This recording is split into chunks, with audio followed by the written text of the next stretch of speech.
À Gao, au Mali, les troupes françaises et maliennes sont sur le qui-vive au lendemain du bombardement du commissariat principal où étaient retranchés des djihadistes. La plus grande ville du nord du pays n'est pas encore totalement sécurisée.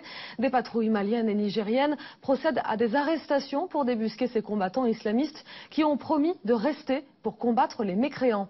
Les précisions de Marina Mekawi. Depuis que la plupart des journalistes ont été évacués par des militaires français, peu d'images nous parviennent de Gao, la grande ville du nord du Mali. Selon les dernières informations disponibles, la situation reste extrêmement tendue. Des caches d'armes ont été découvertes. Les troupes franco-maliennes déminent le terrain et traquent les combattants islamistes qui se seraient infiltrés au sein de la population. Plusieurs djihadistes présumés ont été arrêtés.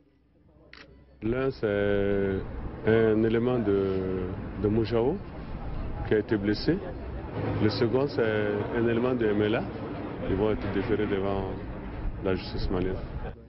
Cet homme est accusé d'être un membre du Mujao, le mouvement pour l'unicité, le djihad en Afrique de l'Ouest, qui a revendiqué les attaques de ces derniers jours. Il nie avoir participé à la contre-offensive des djihadistes à Gao. Mais son sort semble scellé. L'ONU vient de lancer un appel afin que l'ensemble des protagonistes empêchent les représailles. Du côté djihadiste, on ne désarme pas. Le Mujao vient de recevoir le soutien d'Aqpav, Al-Qaïda, dans la péninsule arabique basée au Yémen. Sur son site internet, le mouvement terroriste appelle tous les musulmans à soutenir leurs frères du Mali. Les troupes françaises et maliennes sont en état d'alerte maximale.